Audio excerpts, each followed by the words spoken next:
how concerned should even those of us who have not had the shot be concerned that things are being done that are going to shorten our lifespan, which would otherwise maybe be into our 90s?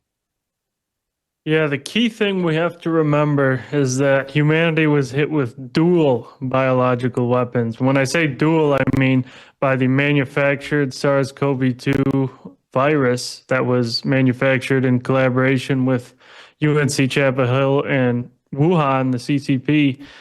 So we have that has exposed basically the entire population to the spike protein. But then we also had the second biological weapon, which was the mRNA injections, which installed about 7 times more spike into people and those who received it per injection. And now we do understand that this can indeed shed onto others, particularly when you're freshly vaccinated and you're producing high levels of spike protein. We do believe this can shed via what's called exosomes, either through your breath or through your bodily fluid. So yes, humanity has been hit by these weapons. So I'm not trying to put you on the spot, but 56 years old. Am I going to be, barring I get run over by a car or bus or something, am I going to make it to my 90s? Or are there, like my family history generally shows here? Or am I going to see my life shortened because of all this garbage? Again, I didn't take the shot, but I've had COVID several times, which means I've had the spike proteins, and people shed on us, and who knows where they're putting this mRNA, right? Are they putting it in the meat at the restaurant I'm eating? What is the likelihood that they're going to be decreasing the life expectancy of even those of us who didn't take the shot? Yeah, it's hard for me, it's impossible for me to predict exactly what you specifically will face, or even what I specifically will face, or really any specific person unless they were diagnosed, with a severe adverse event. But one thing that is clear is population-wide life expectancy was increasing right since the 60s. It's kind of kept increasing, and then all of a sudden it's dropping back down. Now why is that? Because now we have not only been exposed to those dual biological weapons, but it's so many other things as well, such as widely spraying pesticides everywhere, childhood vaccines, microplastics, EMF radiation. So many things now are bombarding us, and it is resulting in reductions in life expectancy, unfortunately, and a massive increase in chronic disease that really does shave off the health status of many people. Yeah, well, I'm watching my in-laws, my mother and father-in-law, enjoy their grandchildren, going to their weddings, and then watching their grandchildren have children, and going to the parties for their great-grandchildren. And I'm thinking to myself, I want to do that. My parents are doing the same thing. My parents are going to the weddings of their grandkids. Now they're getting to, be around their great-grandchildren. And I'm thinking to myself, I don't want to miss out on that.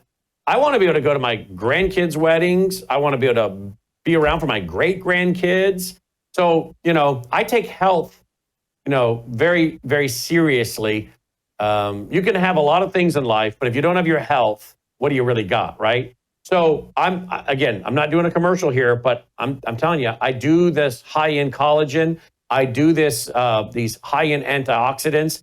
I do the glutathione. I do the phytoplankton gaditana. I'm doing everything I can to try to not only to be healthy, but I feel like I have to do all these things to offset all this other stuff that's now come into our life. As an epidemiologist, are you doing the same things?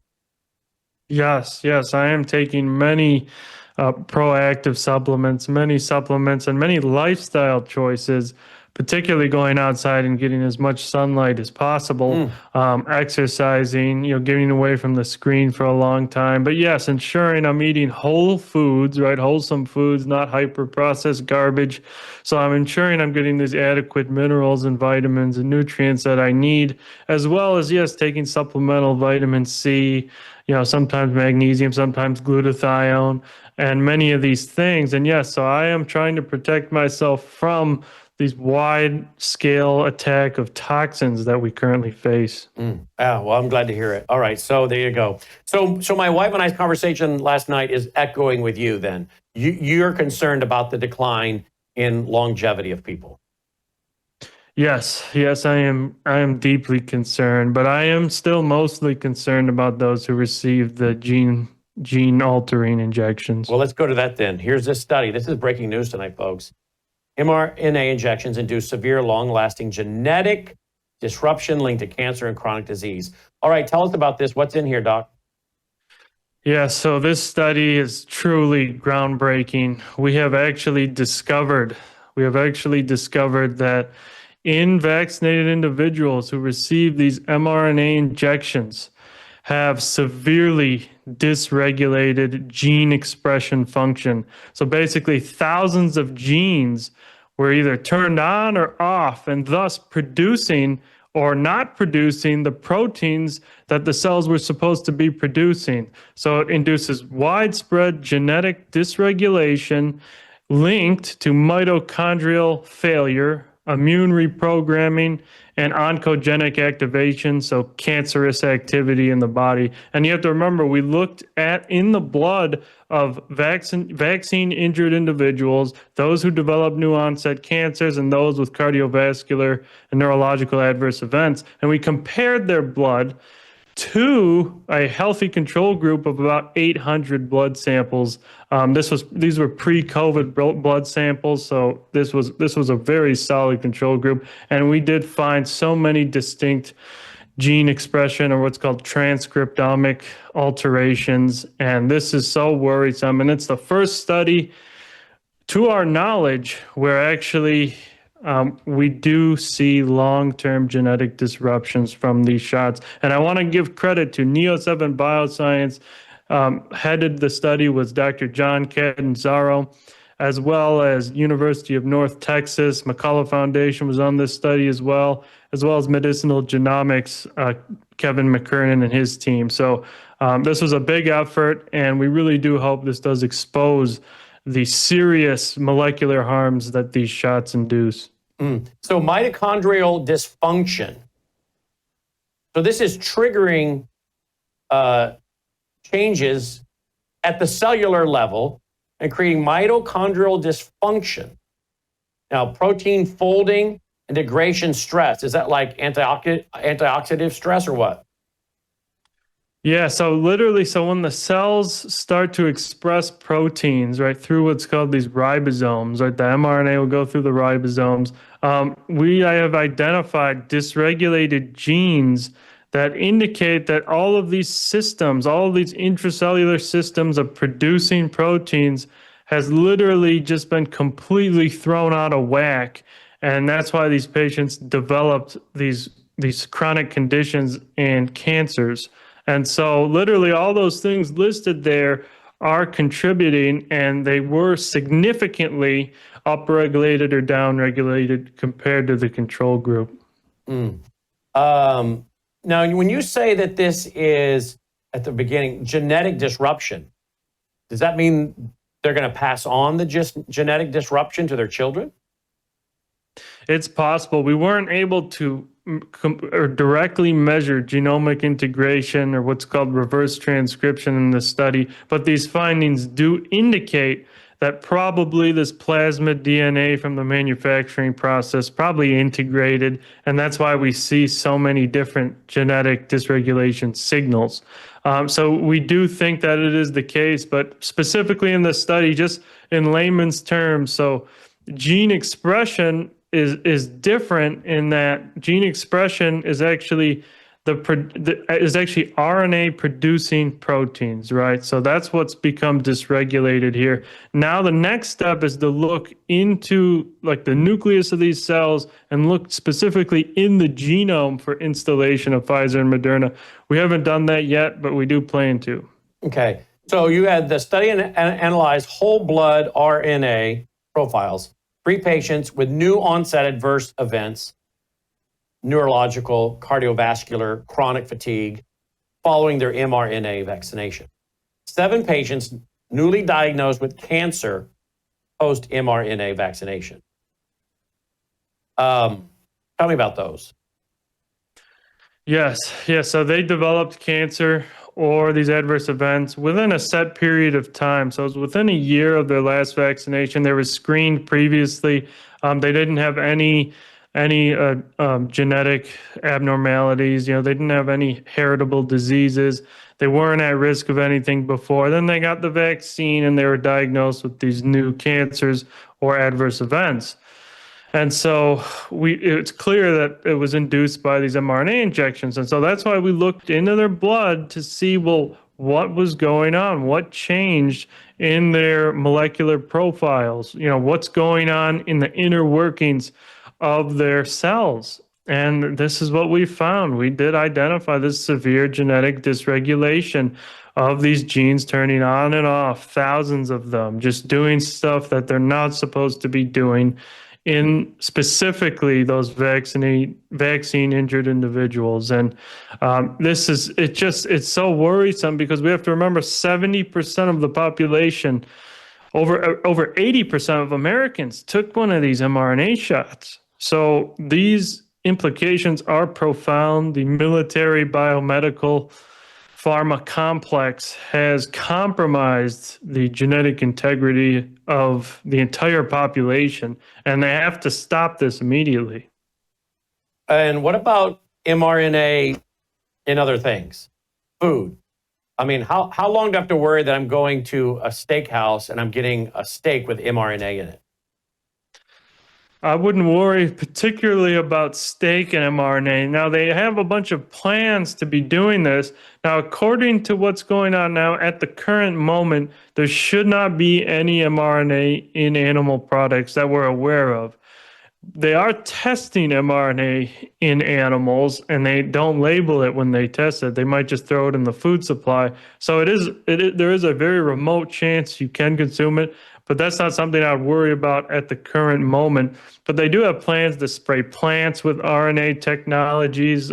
John Fleetwood, his Substack, he reported on this.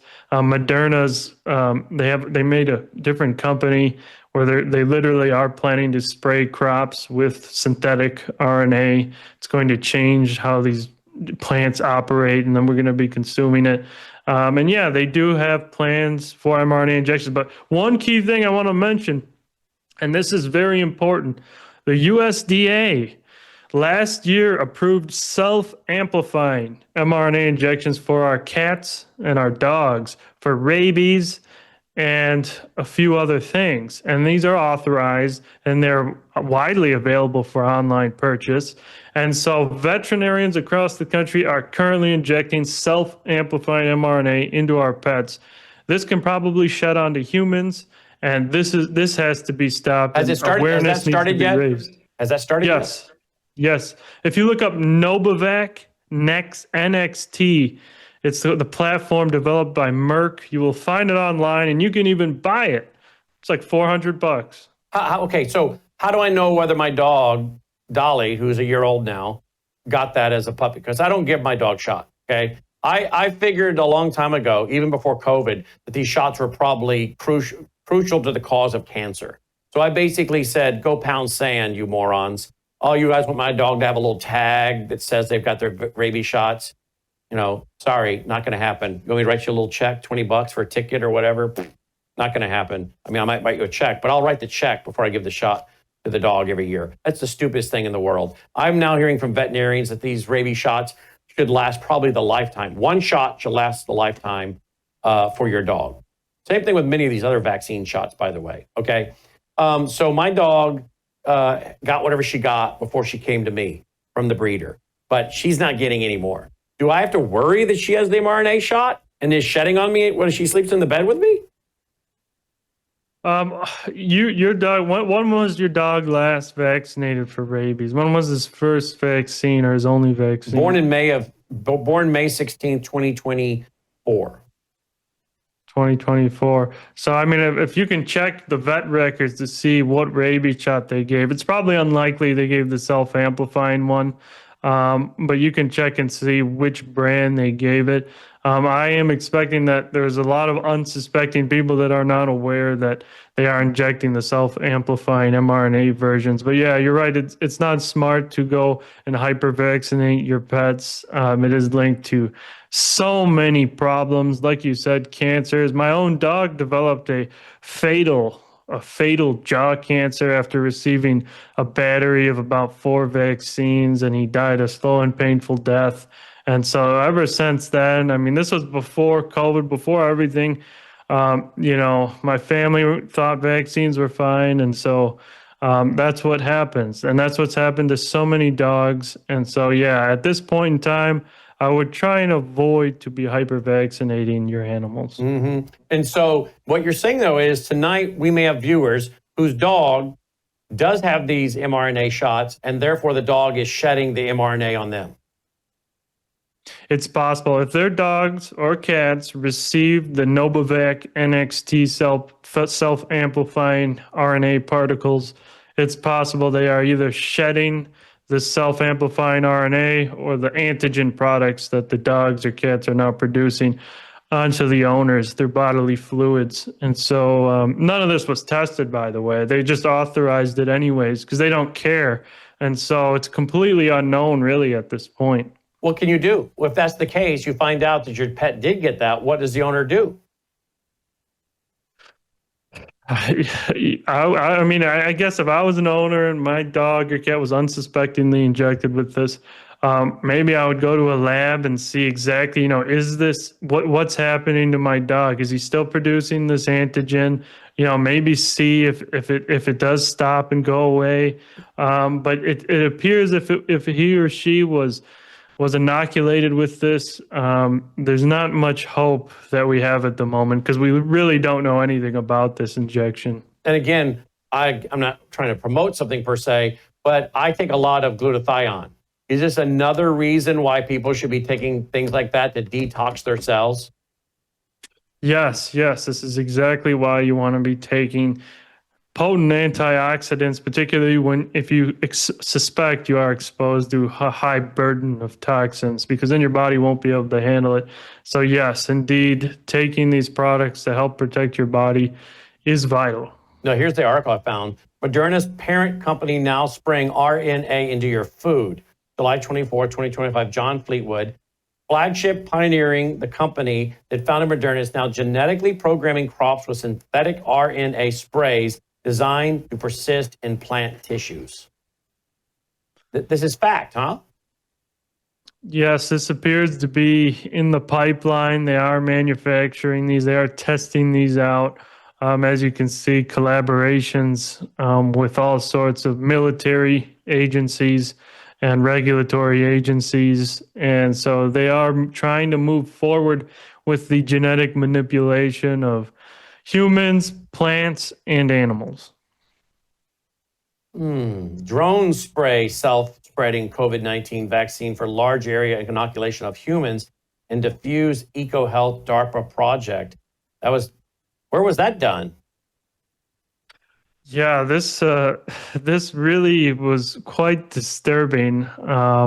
Drone spray self-amplifying COVID vaccines. I mean, it's just so what happens is the military, like you see, DARPA and their contractors, they appear to routinely develop and test very dystopian technologies such as this. So spraying vaccines from drones, spraying vaccines or mRNA onto crops. And the next thing, and you'll be shocked by this, is the next thing is actually they have made floss into a vaccine. Dental floss? They have made dental floss into a vaccine. If you type it in on Google, you'll find it. It's ridiculous. So the thing is there's a coating on the floss. So you go and floss, and then this coating gets into your gum tissue and it absorbs. And so that's their next plan, is to kind of introduce vaccines through all these different routes. You can't even escape them. Engineers transform dental floss into needle-free vaccine. New method places inactivated viruses directly into mice's gums. July 22nd, 2025. Yeah, I mean, it's gotten to a point where it's absolutely crazy of what the vaccine ideologues are up to, and they've gotten away with millions and millions of injuries and deaths, and then they just move forward to this and try and brush what has happened previously under the rug, and it's just a joke. It's just a joke. Yeah, I would say it is. Wow. All right, let's have everybody go and take a good look at Substack. We're going to get Nick's Substack up here. Where did Nick's go? I thought I had Nick's up here. Let's go. There it is. Breaking study, mRNA injections induce severe, long-lasting genetic disruption linked to cancer and chronic disease. That's at Focal Points, thefocalpoints.com, thefocalpoints.com. And everybody should follow him right there and on X. What's your X handle? Yes, my X handle is at Nick Hulscher, at NICHULSCHER. There it is on the screen, I think. Is that on the screen? I can't see it that far away. But anyway, I hope you guys will find it. I usually pull it up here, but I didn't tonight. But I do hope you'll go to thefocalpoints.com, thefocalpoints.com, breaking study right here tonight on Worldview Tube. Nick Hulscher is a team player, man. He texted that to me, told me yesterday this was coming, and we've got it tonight. Nick, as always, thank you for being with us. Thanks for having me. Nick Hulscher, there you go. Check it out, thefocalpoints.com.